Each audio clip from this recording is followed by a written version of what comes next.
Motion in A plane, और motion in A plane में मैंने जो देखा वो ये कि आयो नीट के लिए मैं बता रहा हूँ, जो क्वेश्चन आए हुए हैं वो 50% प्रोजेक्टाइल मोशन के और 50% सर्कुलर मोशन के।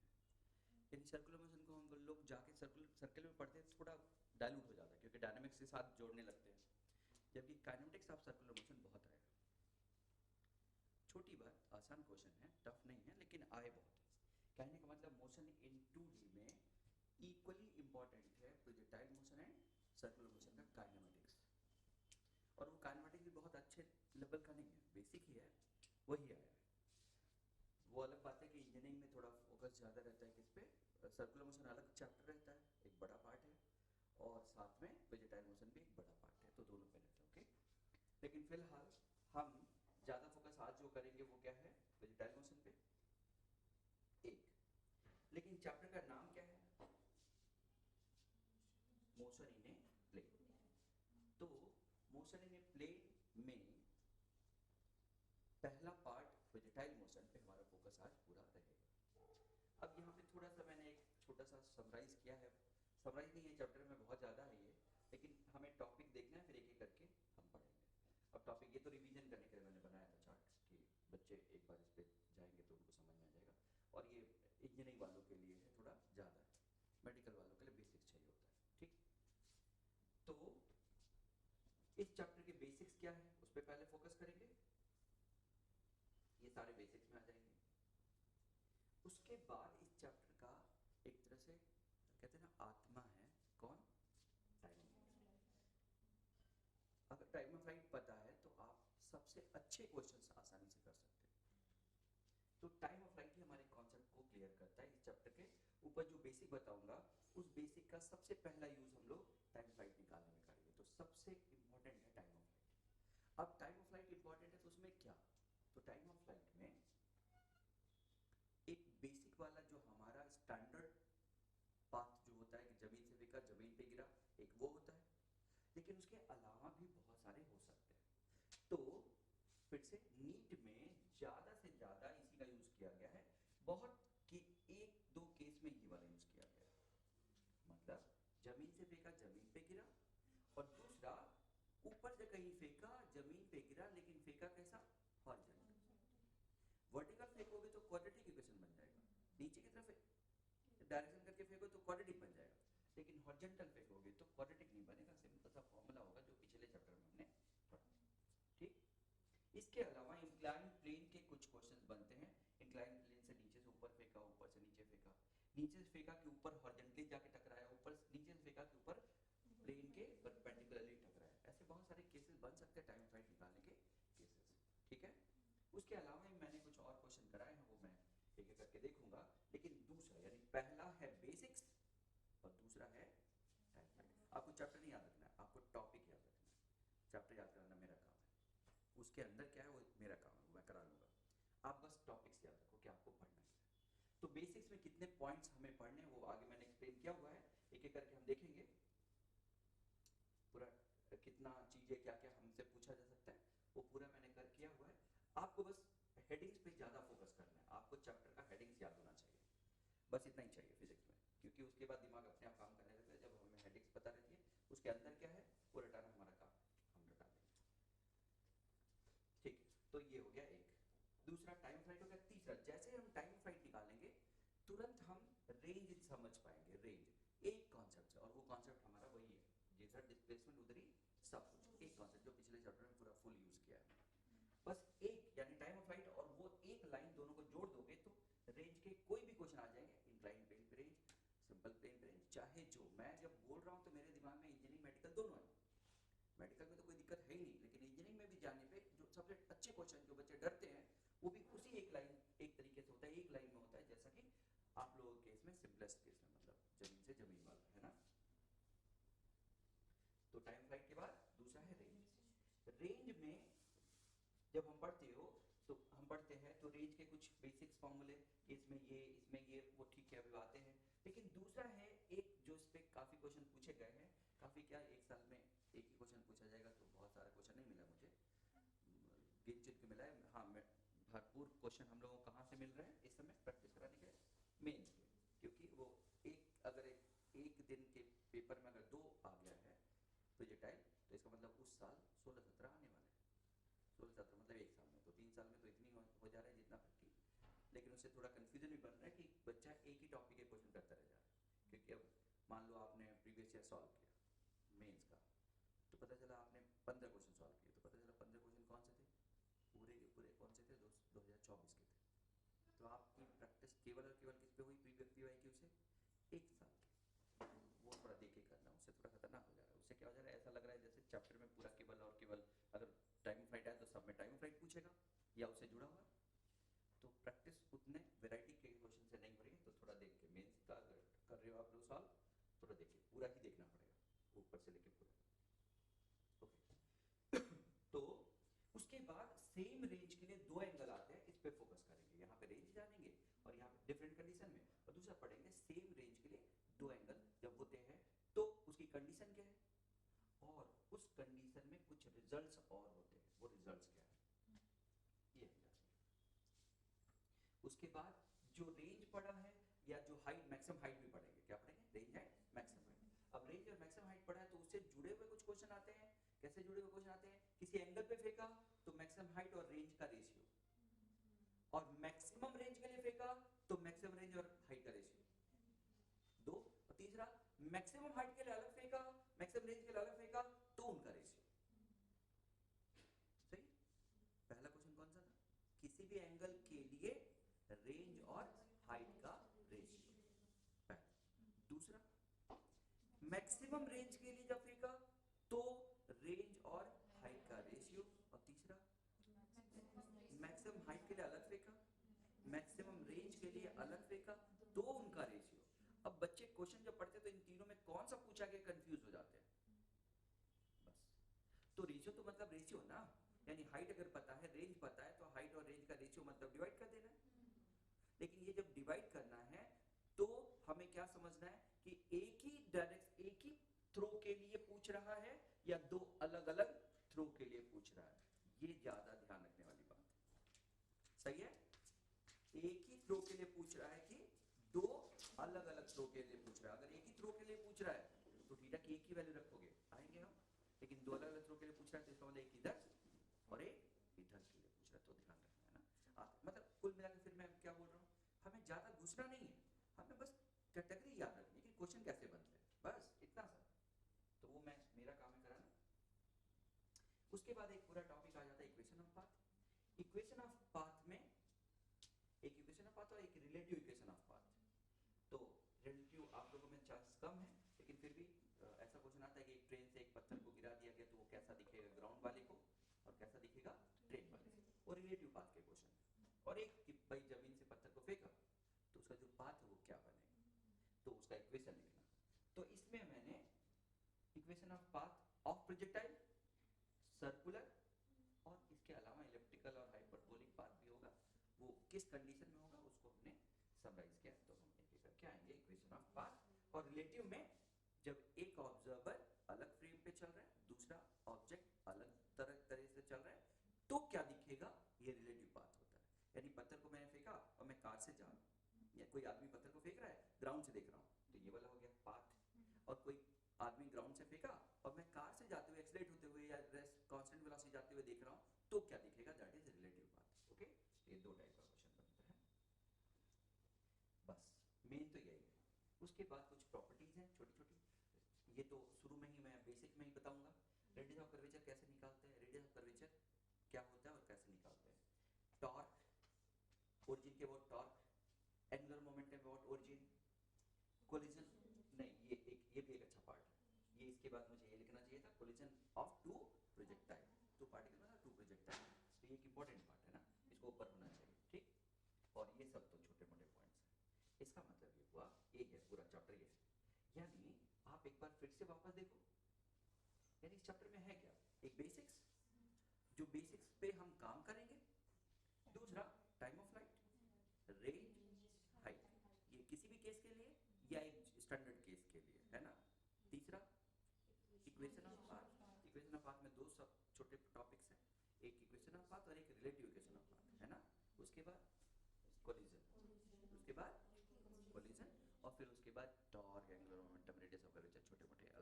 Kinetic energy. हाँ एक और एनर्जी ना यहाँ पे लिखा नहीं, मैं यहाँ पे लिख देता हूँ जिससे कि याद रहेगा आप लोगों को।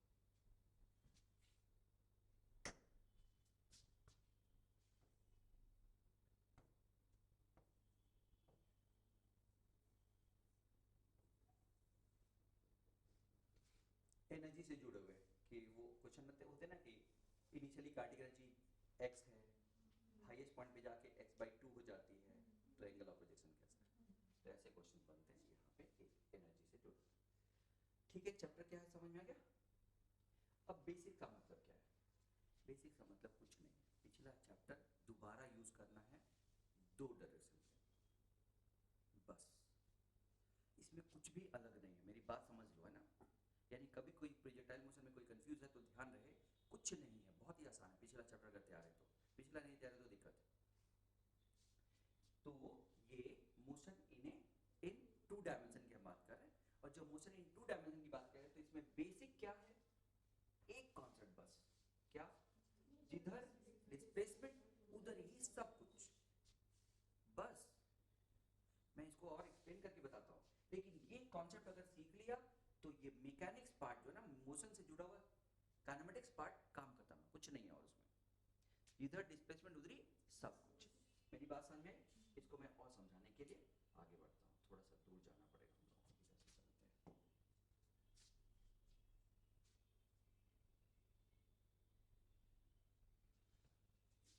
इसको ऐसे समझाते हैं, जिधर डिस्प्लेसमेंट उधर सब कुछ। एक बहुत अच्छा एग्जांपल है, मैं उससे समझाऊंगा। ये रिवर है, क्या है ये रिवर। अगर तुम्हें ए से बी जाना है, और ये भी कुछ भी हो सकता है, कोई भी डायरेक्शन, इधर इधर इधर कहीं भी हो सकता है, तो जिधर डिस्प्लेसमेंट उधर सब कुछ निकाल के इक्वेशन ऑफ मोशंस लगाओ, बस। तो क्या है, मान लो ए से बी जाना है मुझे, रिवर मुझे बहा के इधर ले जा रही है वेलोसिटी ऑफ रिवर से, और मैं खुद इधर जा रहा हूं velocity of man with respect to river से जा रहा हूं, तो इसका मतलब मेरे पास कितनी वेलोसिटीज है, दो। तो मुझे ए से अगर बी पे जाना है तो सारी वेलोसिटी का उधर की तरफ जो कंपोनेंट होगा वही जिम्मेदार होगा। मान लो एक्सेलरेशन भी कहीं है, इधर एक्सेलरेशन है तो कोई दिक्कत नहीं, इस एक्सेलरेशन का उधर की तरफ जो कंपोनेंट होगा वही जिम्मेदार होगा, समझ गए। तो अगर मुझे जिधर जाना है उधर की तरफ डिस्प्लेसमेंट s है, तो मुझे सारी वेलोसिटी, दो ही नहीं 3 4 5 जितनी वेलोसिटी सबका उधर की तरफ क्या कंपोनेंट या उधर की तरफ रिजल्टेंट निकालोगे, तो u in the direction of that s, s equal to u t, t तो डायरेक्शन में होता नहीं, प्लस हाफ a, किधर की तरफ a along s, और वो s कौन सी डायरेक्शन है, कोई भी डायरेक्शन है जो तुम जानते हो, जिधर तुम चाहते हो, इनटू, बस ये समझ लेना। लेकिन इस के केस में ये नहीं है, रिवर के केस में, क्लियर, और नहीं है तो फिर क्या दिक्कत, फिर तो s equal to ut plus half at square से इससे हट जाएगा और ये बच जाएगा, और ये कैसे होगा, इसका इधर की तरफ कंपोनेंट प्लस इसका इधर की तरफ कंपोनेंट निकाल के काम खत्म कर लोगे, तुम्हें एक रिलेशन मिल जाएगा।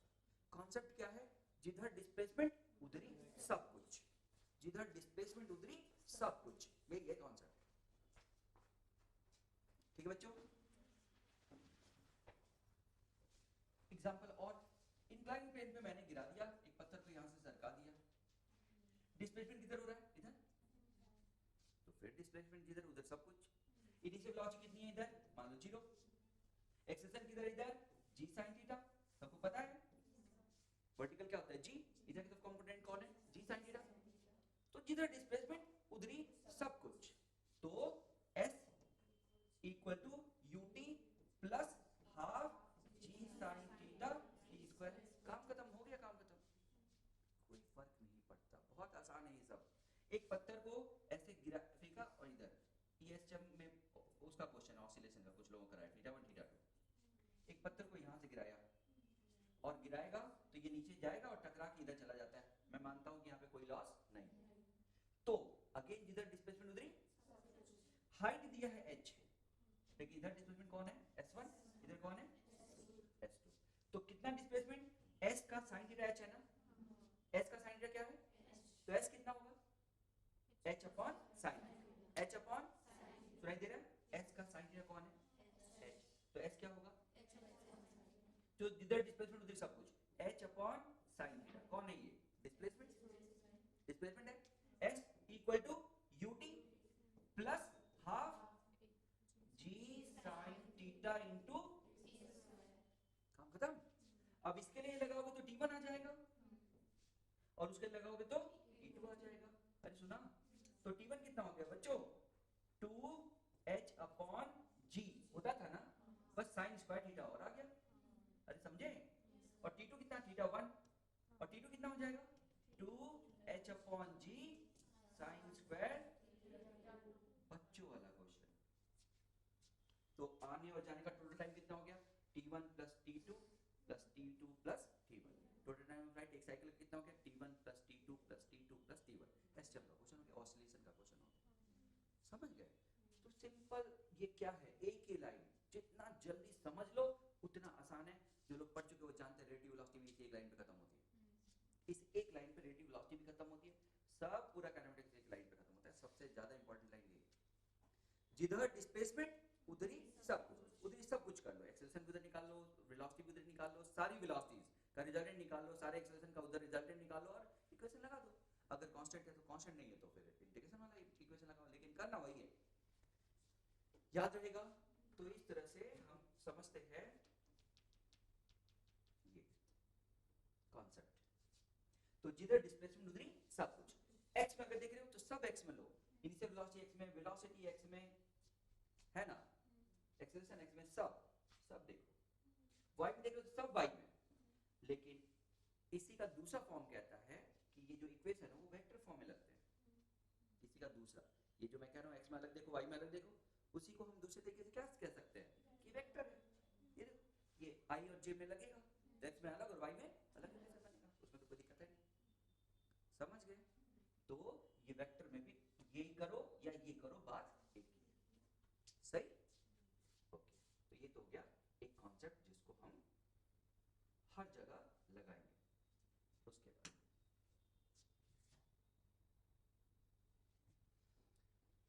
quantities in the direction of displacement will be responsible for displacement in that direction. सारी quantity, velocity, acceleration in the direction of displacement will be only responsible for displacement in that direction. y direction का acceleration x में displacement के लिए responsible नहीं होगा, y direction की velocity x में displacement के लिए responsible नहीं होगी, या x वाला ही x के लिए responsible होगा, y वाला y के लिए responsible होगा। यही उसका मतलब है जो मैंने ऊपर लिखा। अब एक तो ये कॉन्सेप्ट हो गया, अब तुम्हें समझ में आ गया कि x में देख सकते हो और y में देख सकते हो, और कॉन्सेप्ट क्या है इस चैप्टर का, x में अलग देखो y में अलग देखो, उसके बाद जो पूछा है वो करो। अगर वेलोसिटी किसी टाइम पे पूछा है तो वेलोसिटी केवल x में है तो केवल x में देख लो, केवल y में है तो y में देख लो, दोनों में है तो x और y में अलग अलग देख लो, और उनको आपस में वेक्टर सम कर दो। आपस में क्या कर दो, बस x में अलग देखो y में अलग देखो, और दोनों का यूज करके जो पूछा है वो करो। अरे वेक्टर सम पूछा है वेक्टर सम निकाल लो, मतलब वेक्टर पूछा है वेक्टर फॉर्म में निकाल लो, एंगल पूछा है एंगल निकाल लो, डायरेक्शन ऑफ मोशन पूछा है डायरेक्शन ऑफ मोशन पूछा निकाल दो, जो कहा है वो करो। कॉन्सेप्ट तो यही है कि x में अलग देखो और y में अलग देखो, x वाला y को इन्फ्लुएंस नहीं करेगा, y वाला x को इन्फ्लुएंस नहीं करेगा। सुनाई दिया मेरी बात। अब बात आती है इसकी, तो हमने एक पत्थर को किसी एंगल पे फेंक दिया, आते हैं तो हमें क्या क्या पढ़ना है इसमें, ये सारी चीजें पढ़ो। किसी टाइम पे उसकी पोजीशन क्या है, ठीक है, मैं यहाँ पे बनाता हूँ इसको। हमारा काम क्या है, वो सारी चीजें जो हम हमारे सामने हैं उसको हमें पढ़ना है। ये मैंने सिंपलेस्ट केस वाला ले लिया। अब सबको पता है x इधर है और y इधर है, और मैंने अभी कहा है कि x में देख रहे हो तो सब कुछ x में देखो, y में देख रहे हो तो सब कुछ y में देखो, तो इसका मतलब x और y में सब कुछ तुम्हें पता होना चाहिए। तो x में सबको पता है, क्या पता है x में, x में इनिशियल वेलोसिटी दिया होना चाहिए, अगर ये वेलोसिटी u है और ये एंगल कितना है थीटा, तो x में वेलोसिटी हो गई u cos थीटा, एक्सेलरेशन हो गया 0 हो गया ना, एक्स में, है कि नहीं? और डिस्प्लेसमेंट फाइंड करना है, और कुछ तो पता है नहीं, और कुछ पता है नहीं पता, हो गया। तो इसलिए पता है तो रख लो, काम खत्म। लेकिन अगर वाई में बात करेंगे तो क्या क्या पता है? वाई में वेलोसिटी u sin थीटा, यही पता है ना। वाई में एक्सेलरेशन माइनस जी, नीचे की तरफ है। और कुछ पता है क्या? दो चीज पता है, दो से जो निकालना है निकाल दो, यही ना। हाँ, ये पता है कि इनिशियल पोजीशन 0 है, यहाँ पे पता है कि इनिशियल पोजीशन 0 है, हाइट नहीं है कुछ उसकी, ये सब तो जो पता है वो लिख लिया। अब एक्स में अलग सोचना है, वाई में अलग सोचना है। तो क्या क्या क्वेश्चन पूछ सकता है? किसी टाइम पे उसका एक्स में पोजीशन कितना है, यही पूछ सकता है ना बच्चों। किसी टाइम पे एक्स में वो कहां पे गया, वाई में वो कहां पे गया, x at t, y at t, ये पोजीशन से जुड़े हुए क्वेश्चन बताओ। जब वो उस जगह पे है तो एंगल कितना सबटेंड कर रहा है, यही तो पूछ सकता है, थीटा एट टी। जब वो इस जगह पे है तो पोजीशन से जुड़ी हुई चीज पूछ रहा हूं, दूरी कितनी है, x square plus y square under root, है कि नहीं? इसमें कौन सी ऐसी चीज है जो तुम्हें नहीं आती? बस तुम्हें क्या नहीं आएगा, जब वो क्वेश्चन पूछेगा तो क्वेश्चन समझ नहीं आएगा कि यही करना है। इसलिए मैं क्या कह रहा हूँ, तुम्हें क्या करना है, पहले स्टोरी बनानी है। तुम्हें स्टोरी याद रहेगी तो तुम्हारा क्वेश्चन करेक्ट हो जाएगा। उसके बाद क्या है भाई, हमें पोजीशन पूछा है कि भाई कितनी दूर है पार्टिकल, तो एक्स निकाल लो, वाई निकाल लो, बस लगा दो। जहां पे भी है बताओ कब कितने टाइम के बाद वो ओरिजिन पे 45 डिग्री एंगल सबटेंड करेगा। इसका मतलब ये थीटा टी कितना है, 45 डिग्री। ऐसे तो घुमा फिरा के क्वेश्चन देगा। तो पोजीशन से जुड़े हुए क्वेश्चन क्या हो सकते हैं, यही होगा, काम खत्म। कितनी दूरी पे, वो तुम्हारे लिए नहीं, इंजीनियरिंग वालों के लिए चाहे तो हो सकता है, कितनी दूरी पे उसकी पोजीशन मतलब उसकी डिस्टेंस मैक्सिमम होगी।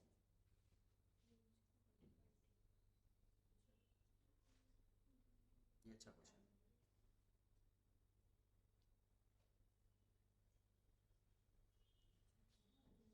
ये थोड़ा टफ क्वेश्चन है, इंजीनियरिंग वालों के लिए ठीक है। तो अभी तो मेडिकल के लिए तो ठीक है, लेकिन फिर या मैं बता दूं, इसकी पोजीशन मैक्सिमम तब होगी जब वेलोसिटी पोजीशन के परपेंडिकुलर होगी। सोचो, अगर यहाँ पे देखें और वेलोसिटी परपेंडिकुलर है, परपेंडिकुलर है, उससे पहले कम है, उसके बाद भी कम होगा ग्रेविटी के कारण, लेकिन उस पर्टिकुलर पॉइंट पे क्या होगा, परपेंडिकुलर, उसी समय वो मैक्सिमम डिस्टेंस पे होगी। इसका मतलब उस कंडीशन में पोजीशन और वेलोसिटी का डॉट प्रोडक्ट 0 होगा। लेकिन वो थोड़ा टफ है, तुम्हारे काम का नहीं, लेकिन फिर भी समझ में आ रहा है भाई। जब तुम बताओ, जब वो मैक्सिमम डिस्टेंस पे होगा, है ना, ऐसे तो मैक्सिमम डिस्टेंस ऐसे होगा, उसके बाद वो गिरने वाला है, उससे पहले वो आ रहा था, बीच में ही कहीं परपेंडिकुलर डिस्टेंस पे होगा। इसका मतलब इस वेलोसिटी का इसके परपेंडिकुलर कंपोनेंट मतलब इसके परपेंडिकुलर होगा, मतलब ये वेलोसिटी इसके परपेंडिकुलर होगी, यानी ये क्या है, पोजीशन, ये कौन है, वेलोसिटी, दोनों का डॉट प्रोडक्ट क्या हो जाएगा, उससे टी निकल जाएगा, और उस टी पे तुम्हें जो चाहिए वो निकल जाएगा। लेकिन वो थोड़ा अच्छे लेवल का क्वेश्चन, उतना नहीं। मैं समझ गए मैं क्या कह रहा हूँ, पोजीशन, पोजीशन की बात मैं कर रहा हूँ। तो अभी पोजीशन पे हमें 3 क्वेश्चन बन गए, क्या, एक्स में कितना, वाई में कितना, आर कितना और थीटा कितना, बस ना। तो चलो आते हैं, क्या तुम्हें यहाँ पे अगर मैं बताऊं तो मुझे लगता है कि हम समझा पाएंगे। इधर कौन बताएगा एक्स कितना,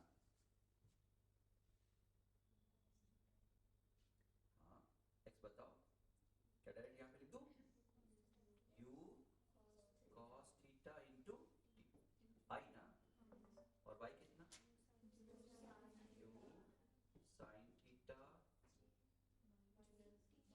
हाँ टी अंडर ग्रेविटी है ना, minus half g t square जी, पक्का। तुम उसको y अलग कर लो, x अलग कर लो, चाहो तो मैंने i और j में कर दिया, कोई दिक्कत। पोजीशन समझ में आ गई? बोलो बच्चों, डिस्टेंस कितना, r का मॉड अगर पूछा जाए तो क्या करोगे, तो मैं नहीं करने जा रहा हूँ। r का मॉड अगर पूछे तो क्या करोगे, x का स्क्वायर प्लस y का स्क्वायर कर दोगे ना। और एंगल ऑफ एलिवेशन पूछे तो बच्चों, एंगल ऑफ एलिवेशन ऐसे, हाँ इक्वल टू व्हाट, बताओ, y upon x, perpendicular upon base x आ जाएगा। और क्वेश्चन हो सकता है कि आप सोचो पोजीशन से जुड़ा जो क्वेश्चन बन सकता हो गया सही। तो ये हो गया पहला बेसिक। बेसिक में हमें पोजीशन देखना आता है, किसी पार्टिकल का किसी टाइम पे पोजीशन देखना आता है। तुम समझ गए बेसिक क्या है यहाँ पे, ठीक है। दूसरा बेसिक क्या है, हमें किसी टाइम पे वेलोसिटी देखना आता है। क्या देखना आता है, वेलोसिटी। किसी टाइम पे पार्टिकल की वेलोसिटी देखना, वो कैसे आता है, टी के टर्म में और एक्स के टर्म में दोनों। तो अभी टी के टर्म में चलते हैं, फिर एक्स के टर्म में चलेंगे, ठीक। तो ऐसा करते हैं, एक नया पेज ले लेते हैं और हम वेलोसिटी के बारे में बात करते हैं। चलो,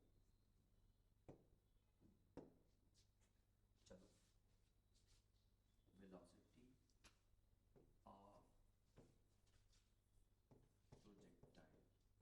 प्रोजेक्टाइल एट एनी पहला टाइम, दूसरा एक्स किसी टाइम पे या एच पे। एक्स तो कांस्टेंट रहेगा है ना, एक्स में तो कुछ होगा नहीं, वाई नहीं समझे, एक्स में वेलोसिटी बदलेगी क्या, नहीं। तो एक्स देख के कोई फायदा नहीं, वाई से पता चले पक्का। चलो ये सबको आता है ये। फिर वही बात, क्या चाहिए हमें, वेलोसिटी। किस डायरेक्शन में, एक्स और वाई अलग अलग। हमें क्या पता है, जिधर जो जिधर क्वांटिटी चाहिए उधर इक्वेशन लगा दो। तो हमें एक्स में चाहिए तो एक्स में लगाओ, चलो इन एक्स। तो velocity at in x at any time equal to, उधर की तरफ वेलोसिटी निकालने वाला इक्वेशन कौन सा है, u cos थीटा इनटू, अरे u cos थीटा माइनस, अरे plus, sorry v equal to u plus 80 ना, मैं लिख दूं v equal to u plus 80, यही ना। किस में लगाना है, x में। x में u क्या है, u cos थीटा, और a क्या है x में, काम खत्म। तो हमेशा u cos थीटा रहेगा। तुम कुछ बताना नहीं, एकदम सिंपल चीजें हैं, बस यही चीज दिमाग में रख लो। y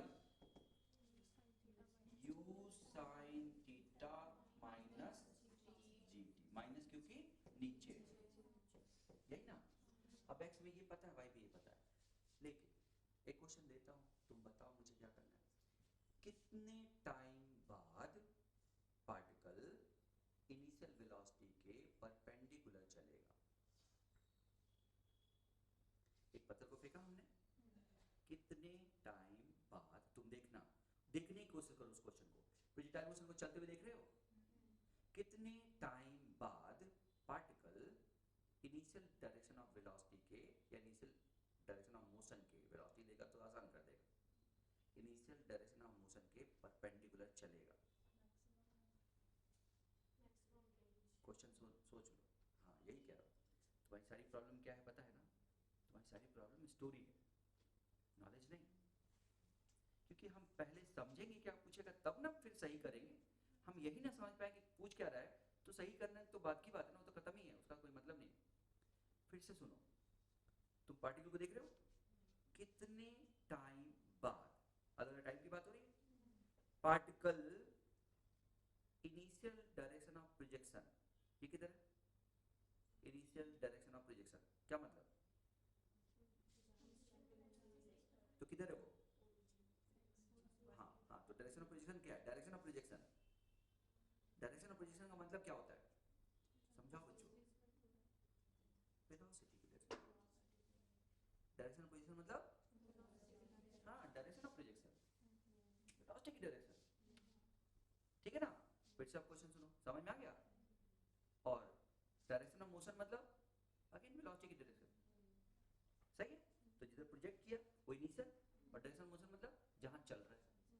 तो फिर से क्वेश्चन सुनो, अब देखो सारी प्रॉब्लम कहां पे है, मैं कितना भी पढ़ा दूं तुम्हें, जब तक तुम ये नहीं समझ पाओगे कि पूछ क्या रहा है तब तक तो क्वेश्चन नहीं होगा ना बच्चों। प्रॉब्लम यही है ज्यादा, ये प्रॉब्लम नहीं कि हमें आता है कि नहीं आता है, प्रॉब्लम ये कि हम क्वेश्चन सही से समझ पाते हैं। और उसके लिए बहुत जरूरी है स्टोरी। स्टोरी जब रहेगी तो तुम्हें खुद ब खुद अपने दिमाग के सामने ये दिखेगा ये सब चीजें। तो सुनना, कितने टाइम बाद यानी कि समय, डायरेक्शन ऑफ मोशन, वेलोसिटी की direction, initial direction of motion u की डायरेक्शन की क्या होगा, परपेंडिकुलर। सोचो ये आसान नहीं है अगर तुम नहीं समझ पा रहे हो तो। फिर से सुनो, कितने टाइम बाद, कोई टाइम होगा, direction of motion, direction of motion, initial direction of projection के परपेंडिकुलर, तो मैं कितना भी पढ़ा दूं कुछ नहीं हो सकता है जब तक तुम कोशिश करके ये क्या बोलना चाहता है इस जिद पे नहीं पढ़ोगे। ये हमेशा ध्यान रखना। और अदरवाइज पढ़ाई बहुत आसान है, बस ये सीख में आ जाए ना बच्चों के तो काम बन जाएगा। तो चलो, तो अगर ये Vx आ गया Vi आ गया, तो मैं अगर कहूं इनिशियल डायरेक्शन ऑफ प्रोजेक्शन, कौन बताएगा?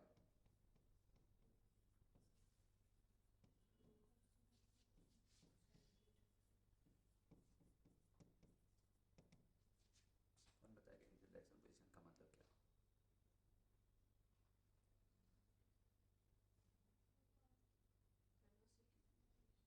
इनिशियल डायरेक्शन ऑफ प्रोजेक्शन मैं तो वो तो एक्स कंपोनेंट ऑफ वेलोसिटी। बोलो बोलो, अभी तो बोला मैंने। इनिशियल डायरेक्शन पोजीशन मतलब क्या? वेलोसिटी की वेलोसिटी की डायरेक्शन। और किसी चीज की डायरेक्शन कैसे निकालते हैं बच्चों?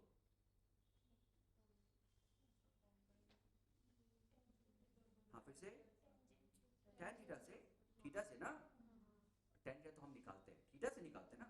इसका मतलब क्या निकालना है हमें? थीटा। खत्म, थीटा निकालना है। तो कौन सा थीटा? इनिशियल। इनिशियल मतलब क्या? यू की बात कर रहा है वो। किसकी बात कर रहा है? उस समय का थीटा निकालना है, यानी उस समय का टी क्या हो जाएगा? जीरो। इनिशियल मतलब टी क्या? हाँ ध्यान दो। वैसे टी मतलब इससे भी टी जीरो करके निकाल सकते हो, नहीं तो यहाँ पे भी कर सकते हो। इनिशियल मतलब मैं कर देता हूँ v y upon v x at t equal to. अब देखो क्या है, सही बोल रहे हैं? फील आ रहा है उसको देखो, खत्म करो। Initial direction of position, direction position मतलब v y upon v x, और इनिशियल मतलब टी इक्वल टू जीरो। वैसे इनिशियल डायरेक्शन पोजीशन बोल रहा है तो एक प्रोजेक्शन की डायरेक्शन, यानी जो प्रोजेक्टाइल है उसकी डायरेक्शन। वैसे पोजीशन डायरेक्शन का मतलब इनिशियल ही होता है, तो एक प्रोजेक्टाइल की डायरेक्शन और इनिशियल का मतलब इनिशियल डायरेक्शन ऑफ पोजीशन। अरे मेरी बात समझ में? तो उसको जीरो कर दो, तो वी वाई को जीरो कर दोगे तो ये टी जीरो कर दो, क्या आएगा बच्चों? You sine theta. ये कौन है? तो वो तो tan थीटा ही आएगा। वही इनिशियल डायरेक्शन ऑफ प्रोजेक्शन है, यानी हम जब फेंकते हैं तो इसको कहते हैं initial direction of projection. Initial direction of projection वो कहां से ले रहा है? एक्स से। स्टैंडर्ड में भी क्या है? एक्स से। कभी कभी वाई से दे देता है तो बच्चे गलत कर देते हैं क्वेश्चन, क्योंकि वाई से दे देगा तो तुम्हें एक्स से निकालना पड़ेगा। ये सारे फॉर्मूले जो हमारे पास है वो वाई से नहीं है, किससे है? एक्स से। लेकिन वाई से अगर थीटा देगा तो एक्स से क्या रखोगे? 90 माइनस थीटा। क्या रखोगे? ये छोटी छोटी बातें। क्लियर हो गया बच्चों? ये देख लो, काम खत्म करो। अब ये हो गया। और किसी टाइम पे डायरेक्शन ऑफ पोजीशन मतलब डायरेक्शन ऑफ मोशन क्या है? हाँ, डायरेक्शन ऑफ मोशन अगर कहे तो ये चाहता है v by tan theta equal to tan theta equal to tan theta at t equal to vy upon vx at t। और vy at t कितना हो जाएगा बच्चों? u sin theta t, नहीं u sin theta minus gt है ना, upon u cos। Clear हो गया? अब समझ गए ये कौन है? Initial direction of position. ये कौन है? किसी टाइम पे डायरेक्शन ऑफ मोशन। और इन दोनों क्या होना है? परपेंडिकुलर। क्या होना है? यानी ये जो होना चाहिए वो थीटा एट जीरो, ये वाला थीटा एट जीरो मतलब थीटा प्लस 90 होना चाहिए। होना चाहिए ना? होना चाहिए ना? तो इसकी जगह पे क्या लिख दोगे?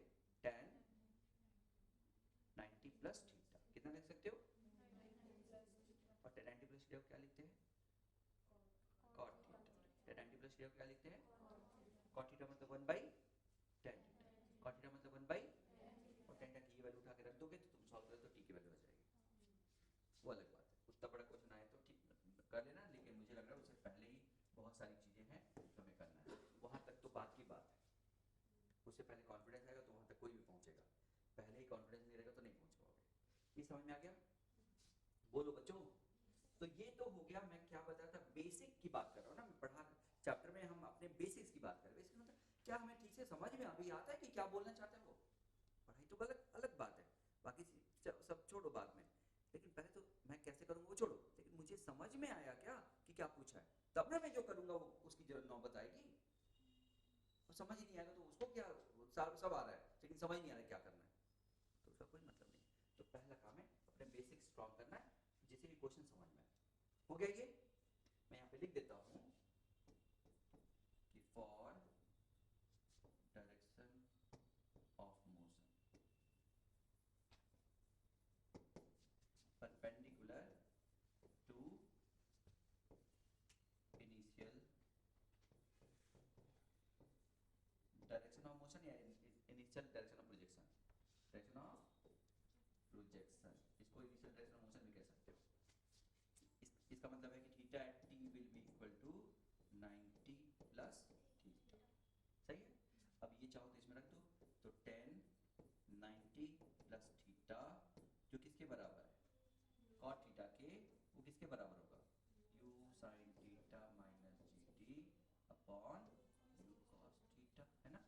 और ये क्या होता है बच्चों, कॉट थीटा, कॉट थीटा होता है ना। अब कॉट थीटा की वैल्यू क्या है, tan थीटा की वैल्यू क्या है, tan थीटा की वैल्यू क्या है, कहाँ गया, यही है, हाँ tan थीटा की वैल्यू वी बाई अपॉन, यानी u, हाँ है ना, वो रख के यहाँ पे सॉल्व कर लोगे तो, यानी ये कॉट थीटा है ना, कॉट थीटा है, कॉट थीटा है, कॉट थीटा है, ये u sin theta minus g t upon u cos theta है। और यही किसके बराबर हो गया, ये cot theta, u uy upon ux की जगह उल्टा, तो u यानी u cos theta, u cos theta upon, समझ पाए हो, क्रॉस मल्टीप्लाई करके सॉल्व करके निकालोगे तो एक p की वैल्यू आ जाएगी। उतना तुम्हारे में नहीं आना है, चांस कम है इसके आने के, मैं तो केवल स्टेटमेंट की बात कर रहा हूँ, जब भी ऐसा बोले तो कर लेना, ठीक है। कभी बोले डायरेक्शन ऑफ मोशन 45 है, इसका मतलब समझ में आता है, tan थीटा एट t 45, यानी uy upon ux is tan 45, tan 45 कितना होता है बच्चों, 1, यानी ux इक्वल टू uy, छोटा क्वेश्चन, सही है। तो अगर डायरेक्शन ऑफ मोशन 45 बोल रहा है तो ux इक्वल टू uy, ये समझ में आना चाहिए। तो क्या मेरे वर्ड समझ में आ रहे हैं, छोटे छोटे पॉइंट्स। अगर मैं यहाँ पे कहता हूँ डायरेक्शन ऑफ मोशन, नहीं डायरेक्शन मोशन नहीं बोलेगा उसको,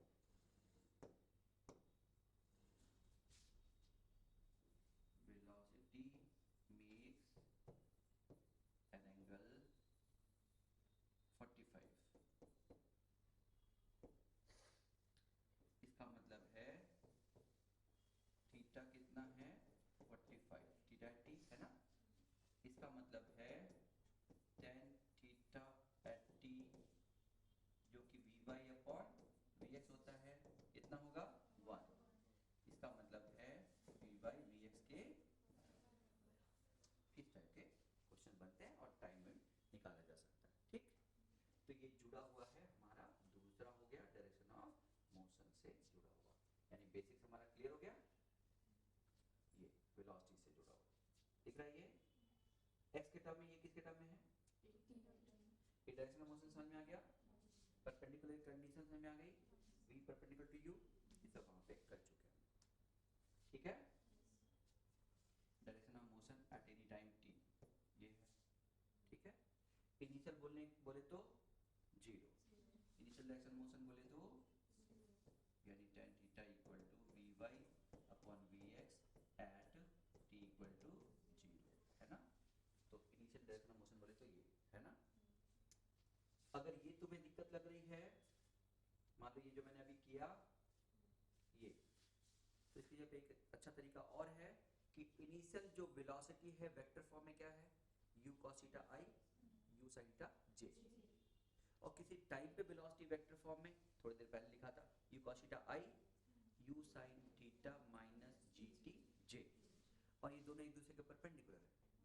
क्या मतलब है बच्चों, डॉट प्रोडक्ट जीरो है, इनका डॉट प्रोडक्ट क्या है, बस इनका डॉट प्रोडक्ट जीरो कर दो तो काम बन जाएगा।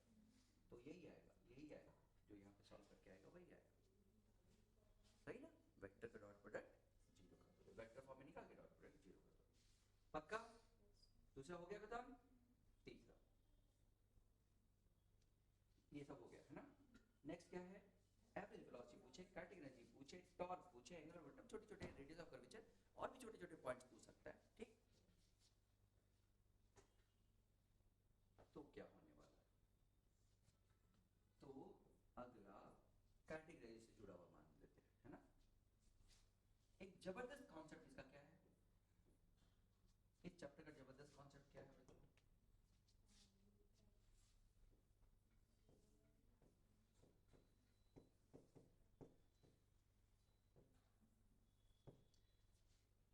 ये लिखने का पर्पस ये नहीं है कि ये बहुत अजीब बढ़िया रिजल्ट, ऐसा नहीं है, ये बहुत यूज होने वाला रिजल्ट है जो जनरली हमारे दिमाग से स्किप कर जाता है। ठीक है, इसलिए ये लिख देता हूं। तो जबरदस्त कॉन्सेप्ट ये है कि वेलोसिटी इन एक्स हमेशा क्या रहेगा, कांस्टेंट, क्या रहेगा, और वो इनिशियल वेलोसिटी बराबर होगा। ये बहुत जबरदस्त कॉन्सेप्ट है। इसका क्या मतलब है, इसका मतलब ये है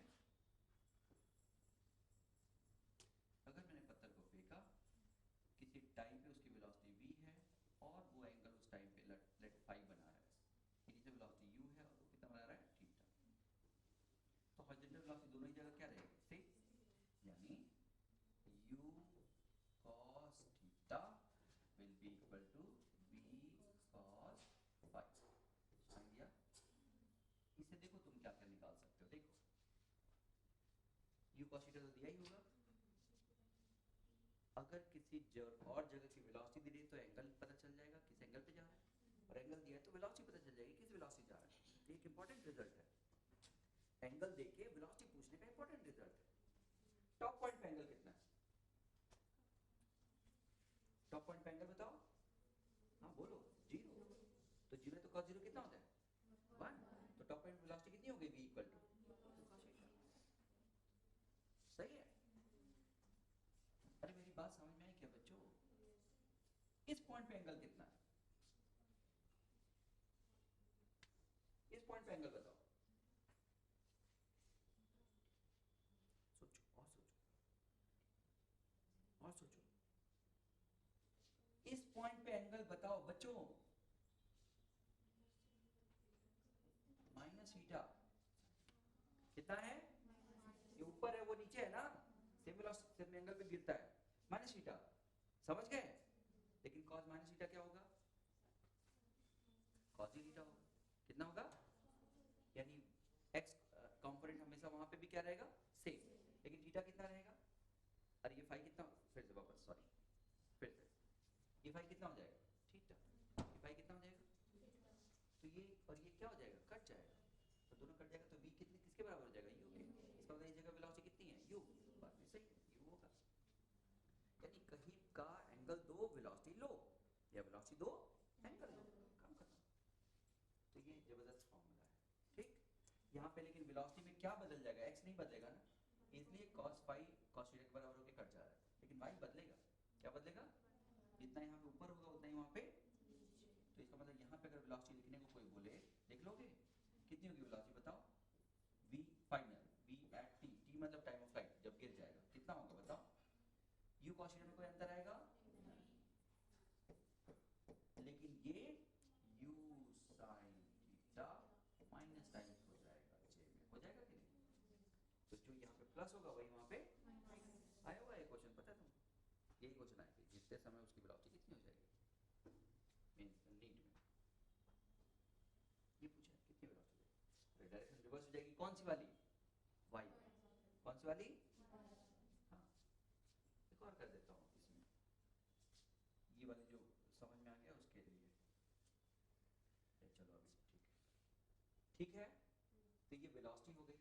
अब तुम्हें पता है जब वेलोसिटी किसी जगह पे, तो हम काइनेटिक एनर्जी लिख दे, तो कहीं पे भी काइनेटिक एनर्जी लिख दे, तो यहाँ पे हमें काइनेटिक एनर्जी पता है, यहाँ पे क्या पता चल गया, वेलोसिटी, मास पता है, तो कहीं के का भी क्या निकाल सकते हो, काइनेटिक एनर्जी, तो चलो kinetic energy at any angle phi, यानी जब वो फाई बनाएगा उस जगह का half m v at phi का, और v एट फाई क्या है, उधर देखो, v एट फाई यही है ना, v एट फाई ये है ना, sorry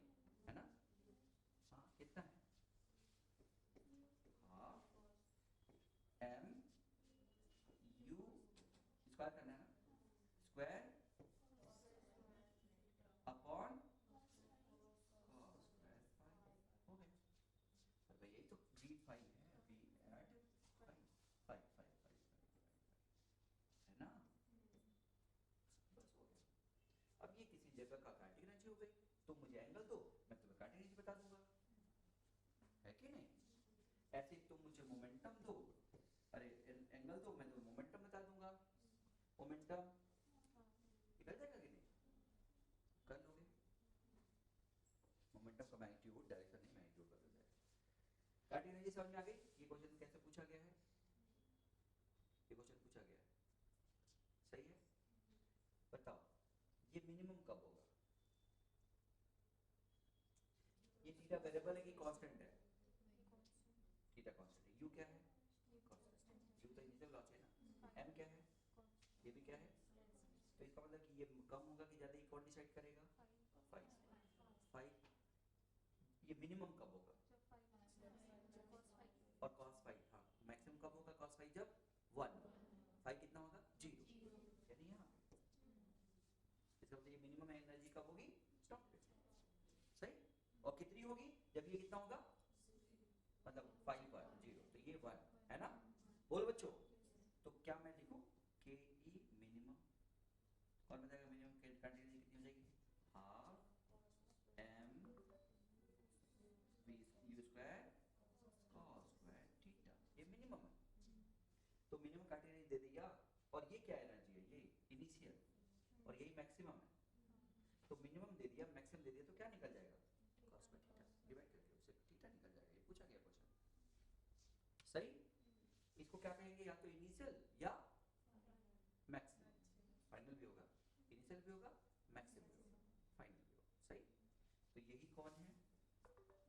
initial kinetic energy and maximum kinetic energy या फाइनल। तो ये सब वही। वापस हम लोग गुम हो गए हैं थोड़ा सा, है ना? टॉपिक में गुम हो गए ना।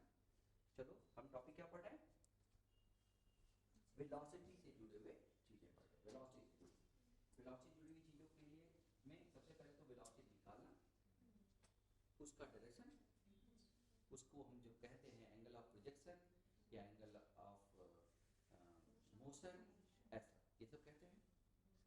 और फिर पढ़ा हम लोगों ने कि ये एंगल tan थीटा से निकाला जाता है, जो v बाई अपॉन dx है। वो टाइम के साथ क्या हो सकता है? बदल सकता है ना? वो टाइम के साथ क्या हो सकता है? बदल सकता है। और क्या निकाला हम लोगों ने? कब परपेंडिकुलर होगा इनिशियल डायरेक्शन ऑफ प्रोजेक्शन के, है कि नहीं? और क्या हमने निकाला? एक जबरदस्त रिजल्ट। क्या है जबरदस्त रिजल्ट? और ये सब लॉस हर जगह क्या रहेगी? सेम। ये जबरदस्त रिजल्ट जबरदस्त क्यों है? तुम मुझे फाई दो, वेलोसिटी ले लो, तुम वेलोसिटी लो, दो फाई ले लो। अब वेलोसिटी मिल गई तो उसके से जुड़ी हुई जो चीजें वो पता चल जाएंगी। वेलोसिटी जुड़ी हुई क्या चीजें हैं? काइनेटिक एनर्जी एंड मोमेंटम का मैग्नीट्यूड, है ना? क्योंकि वेलोसिटी का मैग्नीट्यूड मिलेगा, डायरेक्शन नहीं मिलेगा। डायरेक्शन तो फाई दिया ही है, लेकिन मैग्नीट्यूड मिल जाएगा, है ना? तो उससे ये सब होगा। कोई प्रॉब्लम?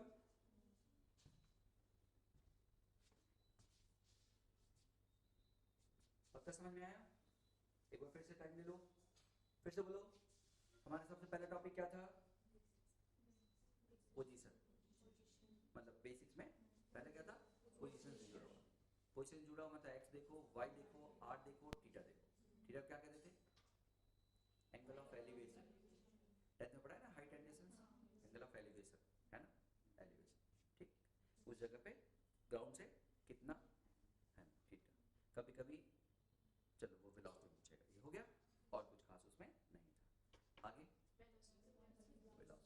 वेलोसिटी जब पूछा तो हमने वेलोसिटी क्या होती है एक्स में, क्या होती है वाई में, जिधर जिधर जिस डायरेक्शन में देख रहे हो उस डायरेक्शन में सब कुछ, वाई में देख रहे हो सब कुछ वाई में, एक्स में देख रहे हो सब कुछ एक्स में, करके देखा कि एक्स में वेलोसिटी हमेशा कांस्टेंट रहेगी, वाई में वेलोसिटी अंडर ग्रेविटी रहेगी। दोनों को हमने वेक्टर सम कर लिया तो हमें टोटल वेलोसिटी मिल गई। डायरेक्शन चाहिए तो v y upon v x कर लिया। और डायरेक्शन में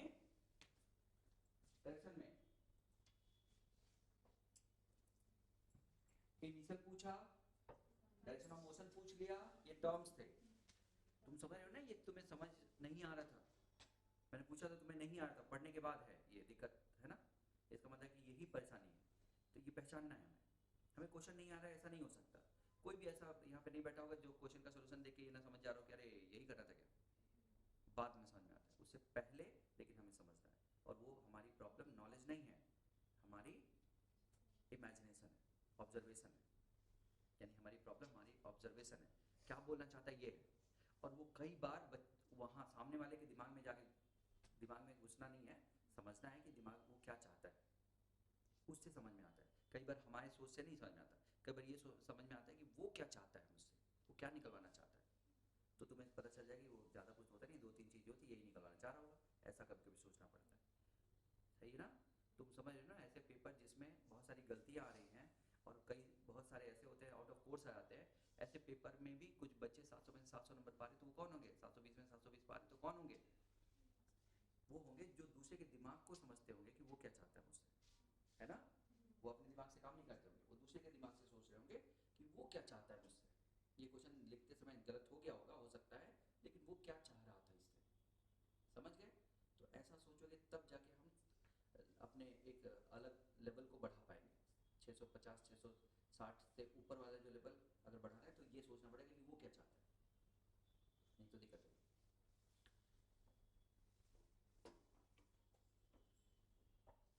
हर बायोलॉजी, बॉटनी, फिजिक्स, केमिस्ट्री सबको मिला के एक दो क्वेश्चन तो रहते ही है ना, जो ये नहीं सब सामने वाला नहीं समझा पा रहा है कि वो क्या चाहता है। और एक बार वो नहीं समझा पा रहे तो फिर हमें जाना पड़ेगा, छोड़ना नहीं है उसको। हमें ये सोचना पड़ेगा कि वो चाहता क्या है, वो क्या जानना चाहता था मुझसे।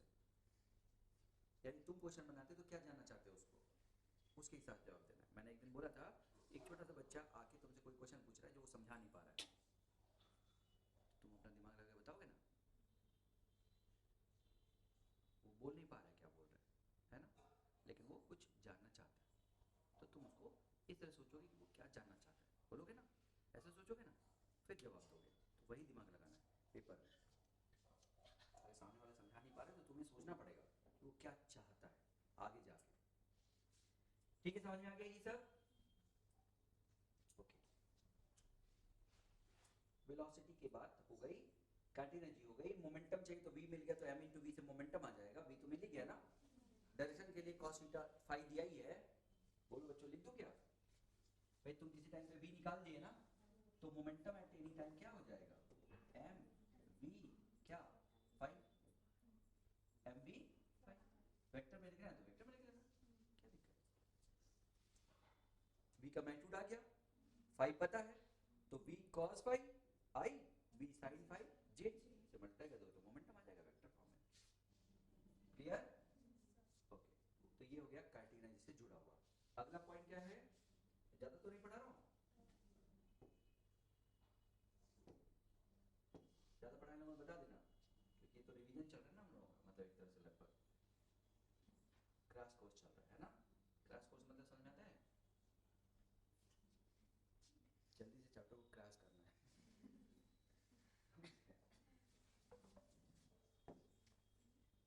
तो भाई इतनी जल्दी जल्दी हम पढ़ के कैसे सब फायदा उठा पाएंगे? स्टोरी बस तुम्हें अपने आप की, मतलब ये जो स्टोरी है वो बोलते रहना है एकदम लगातार, इसको 4 बार 5 बार 6 बार बोलोगे दिमाग में आ जाएगा। चलो अगला, अगला है रेडियस ऑफ कर्वेचर।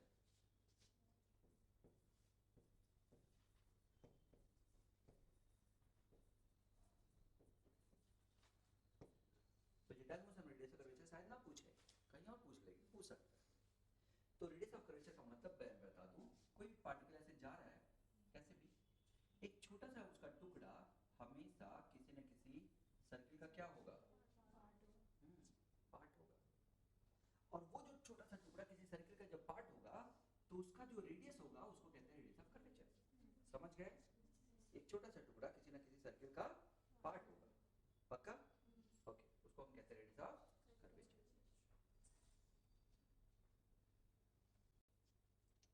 ठीक, तो रेडियस ऑफ कर्वेचर कोई भी एक स्ट्रेट लाइन किस सर्किल का पार्ट है?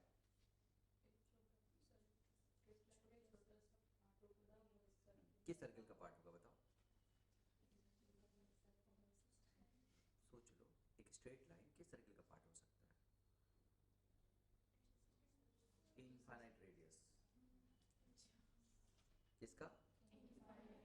दिमाग चलाओ, क्वेश्चन आते ही दिमाग, देखो क्वेश्चन आते ही दिमाग ऐसे ऐसे होना चाहिए। तुम्हारा क्वेश्चन आते ही दिमाग कैसे, वो सांप होता है ना, एक डंडा मार दो तो वैसा हो जाता है।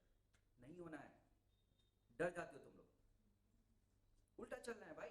कैसे, कुछ तो करोगे, नहीं तो क्या चाहते हो, समझ गए? ये नहीं जैसे चूहे किसी चीज को, सांप को ऐसे मार दो तो वो चुपचाप ऐसे बंद हो जाता है, क्वेश्चन देखते ही दिमाग ऐसे बंद हो जाता है। नहीं भाई, उसको सोचो ना क्या बोल रहा है, समझे कि नहीं? अरे भाई इसका रेडियस, ये किस सर्किल का पार्ट होगा? इनफाइनाइट, तो रेडियस इनफाइनाइट हो जाएगा। तो बताओ रेडियस ऑफ कर्वेचर कहाँ का ज्यादा है, यहाँ 1 का कि 2 का? 1 का कि 2 का? रेडियस कहाँ का ज्यादा है? क्यों? ये उसी सर्किल का पार्ट होगा जिसका ये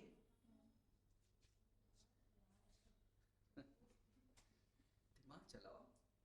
अरे भाई ये पार्ट एक छोटे सर्किल का होगा, और ये क्या दिख रहा है, बड़े सर्किल का रेडियस ऑफ कर्वेचर, और ये इनफाइनाइट सर्किल।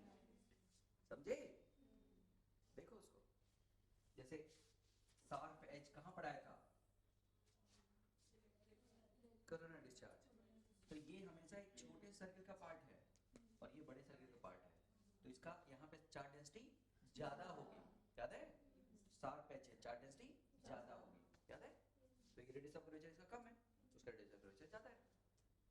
सही। तो क्या होता है रेडियस ऑफ कर्वेचर, समझ में आ गया?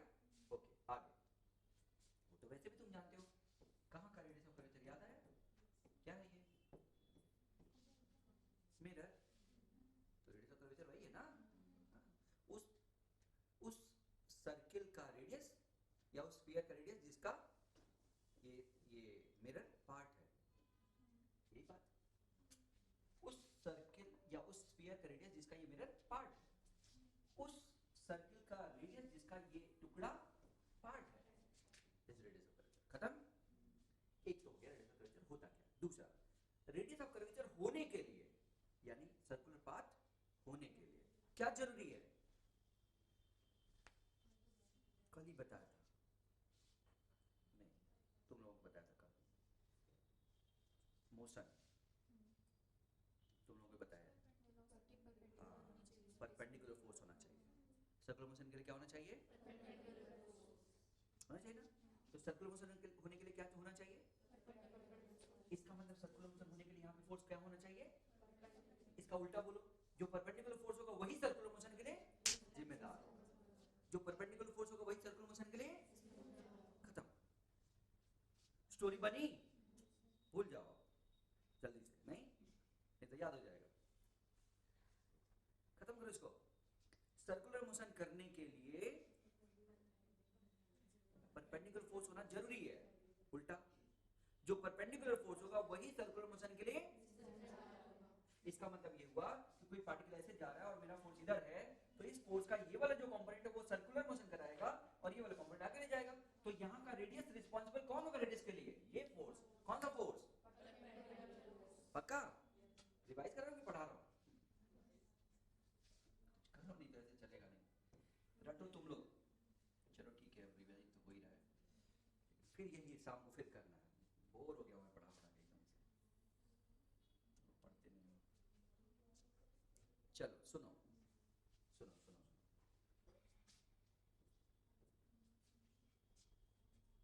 सुनेंगे? बताओ रेडियस ऑफ कर्वेचर, सोच समझ के ना, ये पता ऐसे फेंका, कहाँ लग रहा है रेडियस ऑफ कर्वेचर, कहाँ ज्यादा होगा? स्ट्रेट कहाँ ज्यादा दिख रहा है पाथ? स्ट्रेट दिख रहा है? पक्का?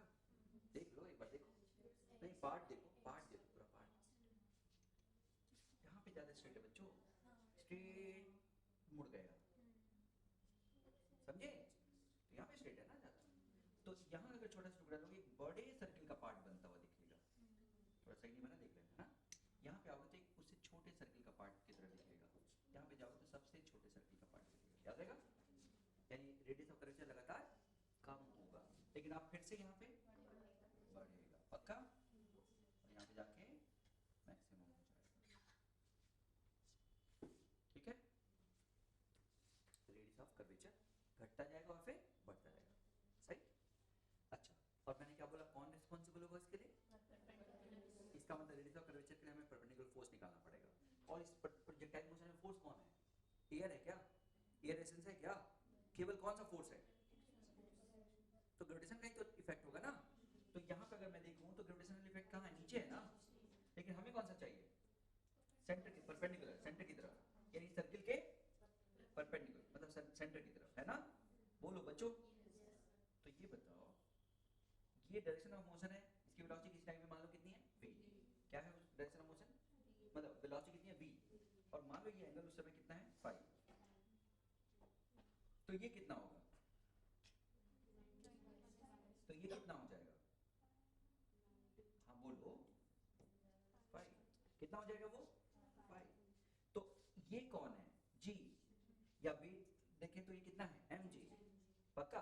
मजा नहीं, फिर से वापस। यहाँ पे वेलोसिटी दिख रही है, ये कितना एंगल बना रहा है? फाई।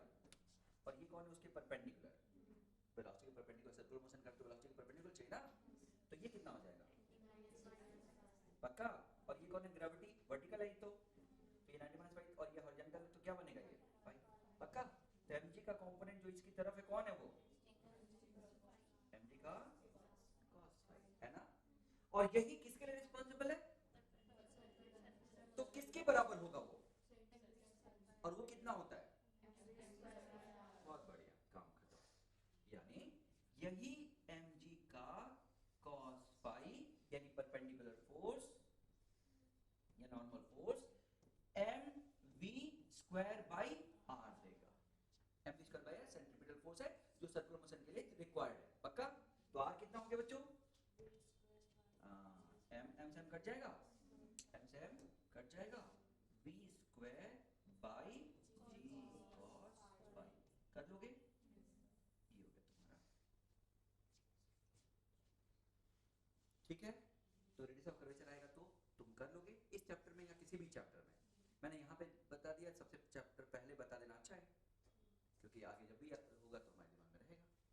तो रेडियस ऑफ कर्वेचर का मतलब पहले एक चीज समझ लो। दूसरा, रेडियस ऑफ कर्वेचर के लिए सर्कुलर मोशन होना चाहिए, जरूरी है। उसके लिए नॉर्मल फोर्स होना चाहिए, जरूरी है। या जो नॉर्मल फोर्स है वही सर्कुलर मोशन कराएगा, और normal force m v square by r के बराबर करके आर निकल जाएगा। That's the radius of curvature. याद रहेगा? कोई प्रॉब्लम? रेडियस ऑफ कर्वेचर आ गया तुमको? और क्या बचा था? और क्या टॉपिक था इसमें? टॉप। देखो वो तो छोटी छोटी बातें हैं। यहाँ पे फोर्स ही कौन लग रहा है बताओ? प्रोजेक्टाइल मोशन में केवल फोर्स कौन लग रहा है? तो कहीं पे भी अगर होगा तो केवल mg तो लगेगा। कौन लगेगा? टेढ़ी लाइन।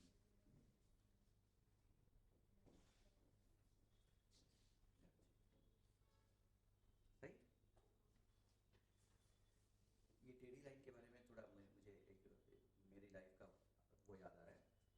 एक टाइम ऐसा था कि हम लोगों ने ऐसे ही बस, पहले तुम जानते हो सब कुछ बहुत महंगा हुआ करता था, तो ये कैरम था, कैरम बोर्ड हम लोगों ने अपने ही बना लिया था लकड़ी उकड़ी का। सही है? तो वो चलता ही नहीं था, बहुत मुश्किल से चलता था, लेकिन उस पर भी हम लोग चार भाई हम लोग थे, मम्मी डैडी थे, तो मम्मी के साथ खूब खेलते थे।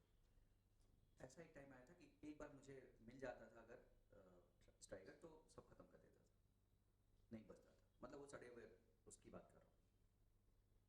फिर पता नहीं क्या हुआ, अचानक डर आ गया दिमाग में। समझ गए? मेरी ये उंगली दिख रही थोड़ी सी, या तो एंगल के कारण या जो भी कारण, मैं जहाँ चाहूँ, पहले लगता था कि जहाँ चाह रहा हूँ वही जा रहा है, और बाद में कुछ हुआ जो भी मुझे नहीं पता। ये पूरे, मैंने कहा मुझे दिखता है ये चीज़ जो मैं बोल रहा हूँ, क्योंकि मेरा इमेजिनेशन अच्छा है। उस समय भी मुझे इमेजिन होता है कि मैं क्या, और मैं मार रहा हूँ तो वो थोड़ा सा हमेशा टेढ़ा ही जाता था। ऐसा करके थोड़ा थोड़ा मेरे अंदर डर आ गया, और डर आने के बाद एक टाइम ऐसा था जब मैं एक बार में सब खत्म करता था, 2-3 से ज़्यादा मैं मतलब कभी वो नहीं कर पाया। मैं क्यों बोल रहा हूँ? क्योंकि ये डर बहुत खतरनाक चीज़ है। मैं अपनी लाइफ में मैंने देखा है, और अब भी खेलता हूँ तो अब डरता रहता है, ये हाथ कांपता रहता है ऐसे। वो दिमाग में डर आ गया कि नहीं जाएगा नहीं जाएगा। उसका डर का इफेक्ट ये हो गया कि कहीं और कुछ हो जाता है, पता नहीं क्या हो जाता है। और पूरे मतलब ये कैसे वो होता है ना कि फॉर्म आउट ऑफ फॉर्म होते हैं बैट्समैन, मुझे लगता है उनके साथ भी यही होता है। वो खेलते खेलते जब अच्छा खेलते हैं तो कॉन्फिडेंस रहता है, अचानक जब खराब खेलते हैं किसी टाइम पे, या एक दो बार जल्दी जल्दी आउट हो गए, डर आ जाता होगा अंदर, उसके बाद फिर ये जीने नहीं देता है। तुम समझ रहे हो ना मैं क्या बोल रहा हूँ?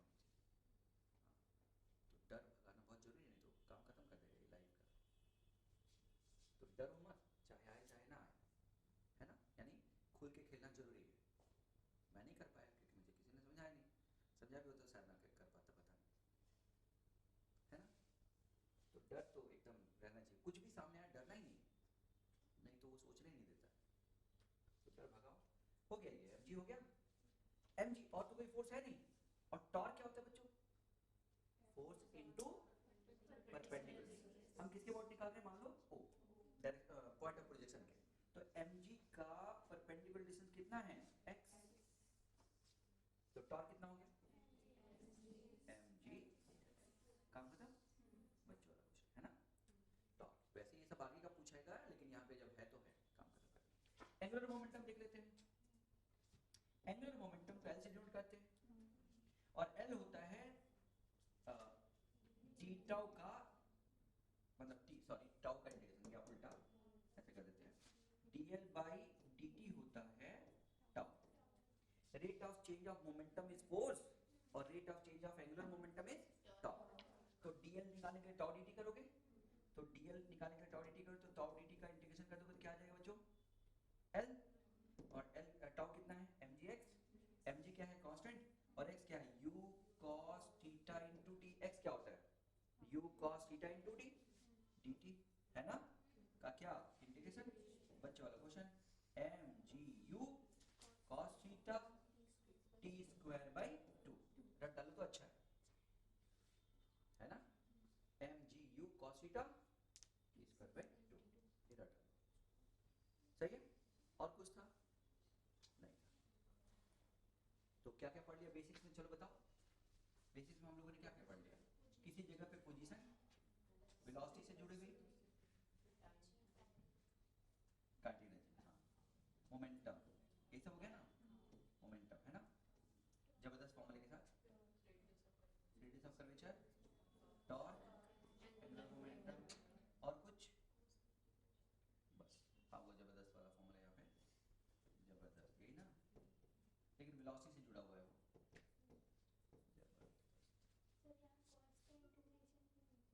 कांस्टेंट बच्चा इनिशियल है वो, ये u cos थीटा क्या है, इनिशियल डायरेक्शन ऑफ पोजीशन, याद रहे, फाई नहीं है वो, थीटा है। थीटा क्या है, इनिशियल डायरेक्शन पोजीशन ना, वो कांस्टेंट होता है, पक्का। तो सारे वैरायटी समझ में आ गई बेसिक्स की। एक पार्ट, नेक्स्ट पार्ट। मुझे तो लगा था मैं एक दिन में खत्म कर दूंगा, पता नहीं ज्यादा हो गया ये, हो गया ये। चलो अब ज्यादा कुछ बचा नहीं है वैसे, ऊपर है टाइम ऑफ फ्लाइट लिखा हुआ। टाइम ऑफ फ्लाइट निकालने का मतलब है वो कंडीशन ढूंढना जब पत्थर पार्टिकल गिर रहा है। मेरी बात समझ में आई? टाइम ऑफ फ्लाइट का क्या मतलब है, वो कंडीशन ढूंढना। अच्छा, maximum question time of flight, maximum range और हाइट, मैक्सिमम हाइट, और बेसिक्स पे ही आया है, मेडिकल के ये वाले हैं, इंजीनियरिंग के नीचे है, ये इंजीनियरिंग वाले हैं, और भी इंजीनियरिंग के हैं इसमें, मैं वो ले आऊँगा बाद में, लेकिन ये तो नेक्स्ट है टाइम ऑफ फ्लाइट और रेंज। बेसिक्स हो गया, तो अब इसको बताने में ज़्यादा टाइम नहीं लगेगा, थोड़ा सा ध्यान से सुनना ना, जल्दी से सुन के काम खत्म करना। टाइम ऑफ फ्लाइट के लिए तुम्हें ये ढूंढना पड़ेगा कि किस समय, सॉरी, जिस समय पार्टिकल गिर रहा है उसमें क्या हो रहा है, कुछ अलग। जिस समय पार्टिकल गिर रहा है उस कंडीशन को ढूंढना है कि क्या हो रहा है उस समय, और उसको यूज करना है मैथमेटिकली, समझ गए। तो प्रोजेक्टाइल मोशन में जिस समय पार्टिकल गिर रहा है उस समय क्या हो रहा है, y में डिस्प्लेसमेंट जीरो हो रहा है,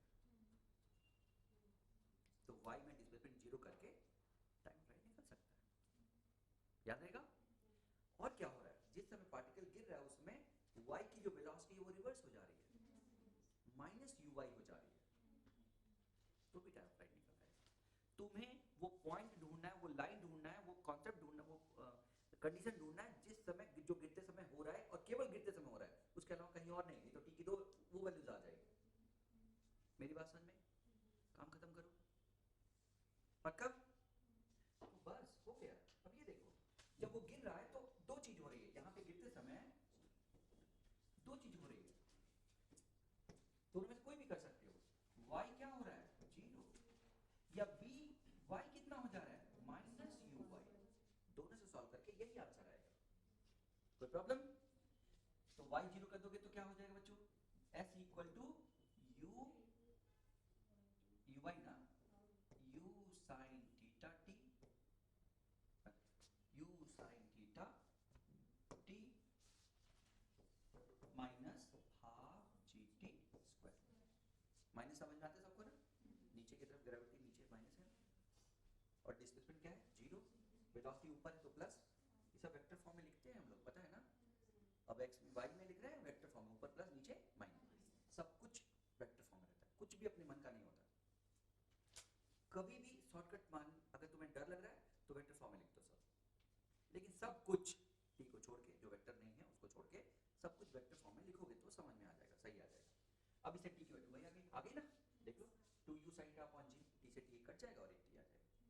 दूसरा ये बताओ, इससे भी आ जाएगा। तो वेलोसिटी वाई डायरेक्शन में क्या होता है बच्चों? u sin theta minus times equal to u sin theta t minus, अरे u sin theta minus gt, पक्का ना? तो ये इधर जाके क्या हो जाएगा? 2u sin theta upon g, वही आएगा ना? तो दोनों ही तरीके से आंसर वही आएगा। और ये सिखाता है तुम्हें कि हम कभी भी कोई चीज फाइंड करने जा रहे हैं या टाइम ऑफ फ्लाइट फाइंड करने जा रहे हैं तो हमारी कंडीशंस हमें बताएंगे कि हम क्या करें, वो कंडीशन लगाना है बस। पक्का समझ में आ गया? हो गया, ये समझ में आ गया? अब रट डालो, टाइम फ्लाइट का फॉर्मूला रट डालो। तो टाइम ऑफ फ्लाइट का फॉर्मूला आप काम खत्म करते हैं, 2 uy upon ay। Time of flight के लिए रिस्पॉन्सिबल कौन है? y में ग्रेविटी, नहीं तो चलते रहता। ग्रेविटी हटा दो तो वो गिरेगा क्या? इसका मतलब केवल y में ग्रेविटी या y की क्वांटिटी ही रिस्पॉन्सिबल होंगी, बस x की नहीं। इसलिए 2uy by g ay। रट गया? काम खत्म करो। ये दूसरा समझ गए ना? ये दूसरा हॉरिजॉन्टली फेंका, कैसा फेंका? अब बताओ जब गिरेगा तो क्या होगा? हॉरिजॉन्टली फेंका कहां से? h हाइट से। कहां से फेंका? जब वो गिरेगा तो क्या होगा बताओ? जब ये पत्थर गिरेगा तो क्या होगा? कौन सी कंडीशन पता है? फाइनल वेलोसिटी जीरो होगी, पक्का? ठीक से, ये गलती नहीं होनी चाहिए। गिरने के बाद की नहीं देखते हम लोग कभी, घबराओ मत कर देना, वो तो हमेशा रहेगा। इसलिए वो इस टाइम पे स्पेशल क्या है जो केवल इसी टाइम पे है? हाँ, डिस्प्लेसमेंट माइनस h है। डिस्प्लेसमेंट कितना है? बस यही कंडीशन है, यानी इस टाइम पे y में डिस्प्लेसमेंट माइनस h है, पक्का ना? और s equal to ut, y में वेलोसिटी क्या है? जीरो, क्योंकि हॉरिजॉन्टल है ना। ut minus half gt square और t की वैल्यू 2h अपॉन g आ रहा है। कंडीशन ढूंढो, कंडीशन ढूंढो, नहीं तो गड़बड़ा जाएगा। वो कंडीशन ढूंढो। और कभी भी हवा में जब तक चल रहा है तब की बात करते हैं हम लोग मोशन की, उसके बाद की बात नहीं करते, टकराने के बाद की बात नहीं करते, समझ गए? पक्का आगे बढ़े? अच्छा, एक और देख लेते हैं। मैं केवल बताने के लिए, आने के चांस बहुत कम है क्योंकि एक भी नहीं आया है। फिर भी अगर मैं इसमें देखूं, ऊपर वाले की बात करूं, उधर मत देखना, इसकी बात करूं तो अगेन ये जब जाके गिरेगा जमीन पे, जमीन तो यही है ना, तो क्या होगा? क्या पता होगा? Displacement minus h। अगर ऊपर जाके नीचे आया तो डिस्प्लेसमेंट देखते हैं, डिस्टेंस थोड़ी देखना है कि ऊपर गया फिर नीचे आया। डिस्प्लेसमेंट देखते हैं ना, वेक्टर है ना ये, तो डिस्प्लेसमेंट कितना है? माइनस h, बस। क्योंकि देखो माइनस h इक्वल टू ऊपर वाले का plus u sin theta t minus half gt square, और नीचे वाला होगा तो माइनस, क्योंकि नीचे है ना, नीचे minus u sin theta t minus half gt square. दोनों को क्वाड्रेटिक सॉल्व करोगे तो तुम्हें टाइम फ्लाइट आ जाएगा, अगर तुम चाहो तो। जरूरत नहीं है आने की, जरूरत मतलब चांस बहुत कम है। खत्म हो जाएगा? अच्छा, मैं चाहूँ तो यहाँ पे खत्म कर सकता हूँ, लेकिन जल्दी से ये सभी बता दूं, या पहले रेंज बता दो, उसके बाद जिससे क्वेश्चन तुम लोग कर सकते हो उसके बाद, है ना? देखो ये तुम्हें मिल गया क्या? टाइम ऑफ फ्लाइट मिल गया ना? अब सुनना, रेंज क्या होता है? यहां पे रेंज x डायरेक्शन में लेना है, और x डायरेक्शन में मैक्सिमम डिस्प्लेसमेंट। गिरने के बाद भी चलेगा क्या वो? उसके बारे में नहीं पता, तो हम उसके बारे में बात नहीं करेंगे। तो मैक्सिमम कब तक चलेगा? टी टाइम तक। और किस वेलोसिटी चलेगा? u cos थीटा से। इसका मतलब अगर मैं रेंज निकालूं तो रेंज क्या हो जाएगा? u cos थीटा से कब तक चलेगा? टी तक, जो भी टाइम ऑफ फ्लाइट है। पक्का ना? और क्या इधर एक्सीलरेशन है? नहीं। तो जिधर डिस्प्लेसमेंट उधर ही, तो जिधर डिस्प्लेसमेंट उधर कुछ है ही नहीं, केवल u cos थीटा है इनटू t है, ये है ही नहीं। होता तो लगाते, नहीं है तो काम खत्म। नहीं तो s equal to ut plus half t square लगाते, नहीं है तो u cos थीटा और t में कौन है? u sin थीटा है ना, तो क्या आ जाएगा? u स्क्वायर और 2 भी है ना, 2 sin theta cos theta by g. कोई प्रॉब्लम है क्या? पक्का आ रहा समझ में? ये कौन है बच्चों? sin 2 थीटा, तो u स्क्वायर बाई जी, यही है।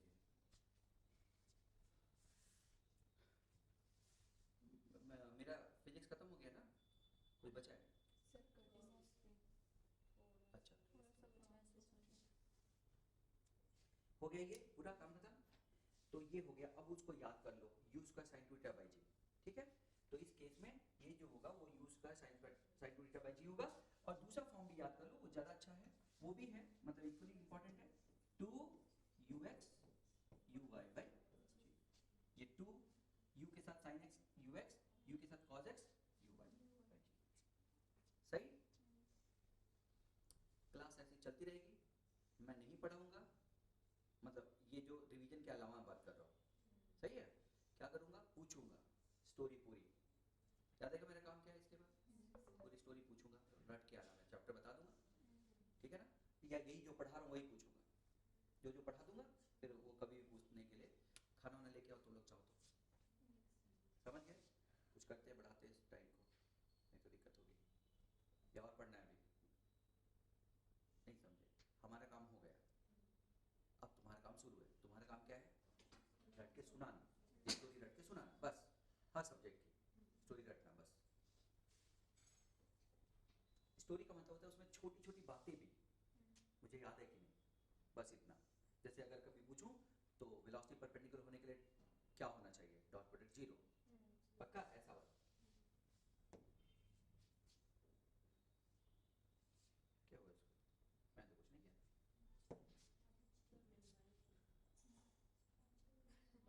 मच्छर ना, मुझे नहीं, बंद हो गया। अच्छा बहुत टेक्निकल है हमारे यहाँ के बच्चों से ज़्यादा टेक्निकल है। ठीक है, ओके, वापस। ठीक है, फिलहाल ये समझ में आ गया। एक चीज और देख लेते हैं, काम खत्म करते हैं। कौन सी चीज? हाइट। Height h। अब बताओ मैक्सिमम हाइट पे क्या हो जाएगा? uy 0 हो जाएगा, यानी हमें वो हाइट निकालना है जब y कंपोनेंट 0 हो जाएगा। तो इसका मतलब कि हमें फॉर्मूले में वेलोसिटी और y को जोड़ना है। वो कौन सा फॉर्मूला है जो y वेलोसिटी में y को जोड़ता है? टाइम नहीं चाहिए अब इसमें। वो कौन सा 3 4 5 फॉर्मूले हमारे पास है? समझ गए? तो वो निकालना है, तो उसके लिए हमें करना है, हमें पता है uy नहीं vy 0, यही ना। तो वो फॉर्मूला जो वेलोसिटी जो कि हमें पता है को हाइट से जोड़ता है, y डायरेक्शन ना।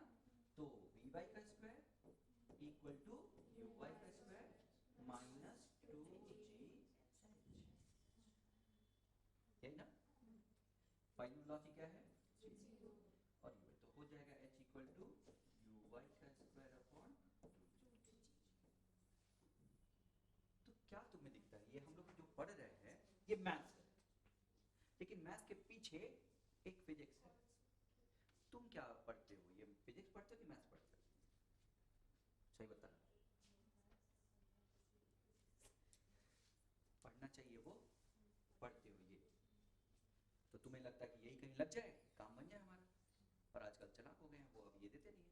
अब वो पूछते हैं कि मैक्सिमम हाइट होने के लिए वर्टिकल वेलोसिटी 0 होनी पड़ेगी, है ना।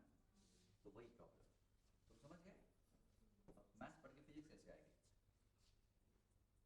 समझ गए? तो इस केस में सारी चीजें तुम्हें पहले से रटी है, कुछ दिक्कत है नहीं। मेरे ख्याल से फिर से एक बार समराइज कर देता हूँ। बताओ uy अपॉन g का 2 टाइम्स, ये कौन है? और 2 तो रहेगा ही, uy भी रहेगा, ux भी रहेगा, अपॉन g, ये कौन हो गया? ये दिख रहा है, और ये ux है ना। और तीसरा uy का होल स्क्वायर अपॉन 2g। तो कुछ देख लो, कंफ्यूज मत होना बस, है ना, रटे रहना है तो ठीक है। ये रटना तो जरूरी है ही, लेकिन किस कंडीशन से आता है वो भी जरूरी है, उसको भूल के नहीं रटना है ना। तो ये कैसे आता है? दो तरीके से। कैसे आता है? दो तरीके से। क्या? y component of displacement 0। और कैसे आता है ये? y component of velocity negative हो जाए, आता है ना। ये कैसे आता है? x कॉम्पोनेंट में मैक्सिमम डिस्टेंस निकाल के, और मैक्सिमम डिस्टेंस कब होता है? जब पूरा टाइम तक चलता रहेगा। ये कैसे होता है? y डायरेक्शन में वेलोसिटी 0 करके और उसको हाइट से कनेक्ट करके, यही ना। ठीक है, काम ये सब वही है बच्चों। यहाँ पे देखो, मैं जल्दी से बता दूं, ये पार्टिकल, ये इंक्लाइन प्लेन है, एक पत्थर को हमने ऐसे फेंका, टाइम ऑफ फ्लाइट चाहिए। क्या चाहिए? टाइम फ्लाइट के लिए कंडीशन ढूंढनी पड़ेगी। क्या ढूंढनी पड़ेगी? ढूंढो कंडीशन। देखो सुनो, अगर इसको x मानते हैं, इसको y मानते हैं, तो कंडीशन मिलना मुश्किल है। लेकिन अगर मैं इसको x और इसको y मान लूं, तो y में डिस्प्लेसमेंट क्या होना है? 0, तब कंडीशन मिल जाएगा। इसका मतलब अब कंडीशन निकालने के लिए एक ट्रांसफॉर्मेशन करना पड़ेगा। क्या? इधर x इधर y की जगह पे, इधर x इधर y, और y में डिस्प्लेसमेंट क्या करेंगे? 0।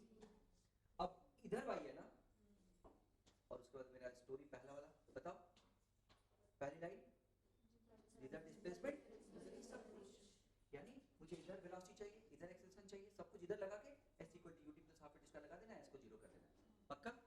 वो पहली लाइन तो गीता में लिखी है, पढ़े हो कि नहीं तुम लोग? वो पहली लाइन गीता में लिखी है बच्चों, एकदम बता रहा हूं, उसके बाहर तो कुछ है ही नहीं इस चैप्टर में। फिर से सुनो, हमें अगर इसको x लूं, इसको y लूं, तो हमें नहीं मिलेगा कुछ कंडीशन। लेकिन इसको x और इसको y लूं, तो y में डिस्प्लेसमेंट क्या हो रहा है? देखो, y में डिस्प्लेसमेंट बढ़ते जा रहा है, और फिर यहाँ पे जाके क्या हो जा रहा है? 0। तो y में डिस्प्लेसमेंट यहाँ पे 0 हो जा रहा है। y में डिस्प्लेसमेंट 0 होने के लिए क्या जरूरी है? नहीं, y में डिस्प्लेसमेंट 0 हो जाएगा, खत्म। एक, अब y में क्या लगा दूं मैं? जिधर डिस्प्लेसमेंट उधर ही सब कुछ, s equal to ut plus half इसका इसमें, और उसको y को 0 करके सॉल्व करूंगा तो आंसर आ जाएगा। सेम यहाँ पे भी है वही। तो तुम्हारे में नहीं है, तो इसलिए मैं शॉर्टकट केवल स्टोरी बता के चला जा रहा हूँ, है ना। यहाँ पे कोई क्वेश्चन है? एक तो इससे भी आ जाएगा, y में डिस्प्लेसमेंट 0, लेकिन साथ में एक कंडीशन और दे रखी है, क्योंकि उसने क्वेश्चन को थोड़ा स्पेसिफिक कर दिया है। इंक्लाइंड प्लेन पे एक पत्थर को ऐसा फेंका कि जाके जब टकराता है तो परपेंडिकुलर, अरे पैरेलल टू ग्राउंड टकराता है। इसका मतलब इससे पहले जो कंडीशन दी थी कि टकराता है, अब कंडीशन दे रखी है पैरेलल टकराता है। इसका मतलब ये क्वेश्चन थोड़ा सा एक लेवल ऊपर कर दिया है। तो एक तो टकराता है, उसके कारण टाइम ऑफ फ्लाइट आता है, और पैरेलल टकराता है, इसका मतलब हाईएस्ट पॉइंट पे टकराता है, तो ये इस वाले टाइम ऑफ फ्लाइट का आधा होगा। मजा नहीं आया? तुम समझ रहे हो, इंजीनियरिंग का अच्छा क्वेश्चन है। फिर से सुनो, एक तो ये है ही, इसका मतलब कि y को 0 करके एक तो आ ही जाएगा, और वो वही आएगा जो ये था। ये देखो 2uy अपॉन ay वही है, 2uy अपॉन ay ही आएगा, बस ये y बदल जाएगा g cos थीटा, ये y क्या हो जाएगा? अब मैं नहीं चाहता हूँ कि उसके ज्यादा अंदर जाओ, नहीं तो दिक्कत हो जाएगी, मतलब नहीं आ रहा है तुम्हारे में तो कम है, लेकिन फिर भी एक रफ आइडिया देता हूँ कि कुछ आता है तो हमारा दिमाग चलना चाहिए ना भाई। जितना पढ़ाऊंगा उससे कम समझ में आएगा, थोड़ा ज्यादा पढ़ाऊंगा तो उतना तो रहेगा ही कम से कम। तो मैं वही चाह रहा हूँ। अब बताओ, ये जाके यहाँ पे गिरा तो y डायरेक्शन में डिस्प्लेसमेंट क्या हो गया? 0, यानी जो ये कंडीशन लगाई वो तो इसमें भी है। एक और इंफॉर्मेशन अच्छी दे रखी है कि कैसे टकरा है। पहले टकराने का मतलब टॉप पॉइंट पे ये कैसे चल रहा था? हॉरिजॉन्टल, और ये कब चलेगा ऐसे? जब वो मैक्सिमम हाइट पे होगा, और उस समय टाइम इस वाले पाथ का आधा होगा, तो इस वाले टाइम ऑफ फ्लाइट का आधा कर दो, और यहाँ से जो टाइम ऑफ फ्लाइट आया दोनों को इक्वेट करके हमारा रिजल्ट आता है जो भी पूछा गया। ऐसे ये वाला कौन सा है? कौन बताएगा कैसे टकरा है? परपेंडिकुलर। तो एक तो वो जाके डिस्प्लेसमेंट 0 होना है, वो तो है ही। एक और कंडीशन क्या है? ये वाला जो ये वाली जो वेलोसिटी है, कौन सी वाली वेलोसिटी? x, x की वेलोसिटी क्या हो जाएगी? 0, उससे भी एक टाइम आ जाएगा। ये कौन सा डायरेक्शन है? x, ये y, ये x है ना, वेलोसिटी क्या हो जाएगी? क्यों? वो जाके परपेंडिकुलर टकराने का मतलब इधर की तरफ कोई वेलोसिटी, बस यही पहचान लेना है। तो ये सब आसान नहीं है, फिर बता रहा हूँ, अगर गलती से तुम ध्यान नहीं दोगे ना, यहाँ पे ये x है, तो velocity in x will be 0, इससे एक t आ जाएगा, आएगा, और एक t इससे आएगा, दोनों t को इक्वेट करके हमारा रिजल्ट आएगा, तुम बनोगे, है ना। और यहाँ पे वेलोसिटी इन इस वाले का ये पूरा पाथ होता है ना, है कि नहीं बच्चों? उस समय यहाँ पे वेलोसिटी नहीं, उस समय यहाँ पे जो टाइम है वो इस वाले टाइम का t/2 हो जाएगा, और वही इस वाले t का जो यहाँ से टाइम पीरियड है उसके इक्वल हो जाएगा। तो समझा पाया हूँ? ये तुम्हारे लिए नहीं है, ये देखो। अच्छा, वही फिर एक लाइन पे एक सर्किल है, बड़ा सा सर्किल है, उसमें रस्सी अलग अलग एंगल पे बांधी गई है, ऐसे रस्सी, और एक रिंग को मैं कहीं से भी छोड़ देता हूँ अलग अलग रस्सियों पे, छोटी सी रिंग, सब के सब यहाँ पे साथ में पहुंचेंगे, जितनी देर में यहाँ पहुंचेगी उतनी देर में यहाँ पहुंचेगी, उतनी देर में यहाँ पहुंचेगी, उतनी देर में यहाँ पहुंचेगी, या और भी कोई, सब के सब साथ में पहुंचेंगे। मेरी बात समझ गई? क्योंकि डिस्प्लेसमेंट कम है तो उधर ले जाने वाला एक्सेलरेशन भी कम है। कैसे? देख लो, तो कोई भी एक एंगल थीटा ले लूं, तो एंगल थीटा ले लूं, ये कितना होता है 2r, तो 2r का ये क्या है cos थीटा, ये राइट एंगल ट्रायंगल बनता है ना हाफ सर्कल, तो ये कितना है 2r का, मेरी बात समझ में आई क्या बच्चों? ये कौन है 2r, और ये 2r का क्या है राइट एंगल ट्रायंगल है ना। तो पहला फिर से लगा क्या रहा है, जिधर डिस्प्लेसमेंट उधर ही, तो ये 2r है, 2r का cos थीटा है, उधर की तरफ, अच्छा ग्रेविटी इधर ही है, तो g का उधर क्या होगा cos थीटा, यानी g का क्या होगा, इनिशियल वेलोसिटी कितनी है उस डायरेक्शन में। अब हमें क्या चाहिए, time of flight, s equal to ut plus half square लगाएं, s क्या है 2r का, हाँ माइनस में है ना, equal to ut minus half into t का cos थीटा, और वही है 2h अपॉन g, क्या है 2h अपॉन, बस h की जगह पे कौन 2r, अरे यही है ना, यही टाइम ऑफ फ्लाइट आया। अरे बोलो, क्या ये एंगल पे डिपेंड कर रहा है? इसका मतलब क्या है, यानी जिस रास्ते देखो सब में टाइम सेम है, पक्का ना, कर लोगे, हो गया। तो चलो, सर की क्योंकि क्लास है, ये हो चुका मैक्सिमम हाइट, ये मैक्सिमम हाइट में ये जानबूझ के ऐसा लिखा है औकात, यानी ये रेंज जो है अलग अलग एंगल के लिए अलग अलग आएगा, तो मैक्सिमम कितना फेंक सकते हैं दैट इज आर औकात, ऐसे हाइट अलग अलग एंगल के लिए अलग अलग आएगा, मैक्सिमम कितना फेंक सकते हैं दैट इज एच औकात। इसमें रिलेशन कम से कम आते हैं, मतलब वो अभी नहीं, फिर करेंगे। ये सेम रेंज के लिए दो एंगल, उससे जुड़े हुए सारे रिजल्ट्स, फिर इक्वेशन ऑफ पाथ, ये सब थोड़ा कम पढ़ा था तो चल जाता, यानी प्योर केवल अगर थोड़ा नीट लेवल पढ़ाऊंगा तो चल जाएगा।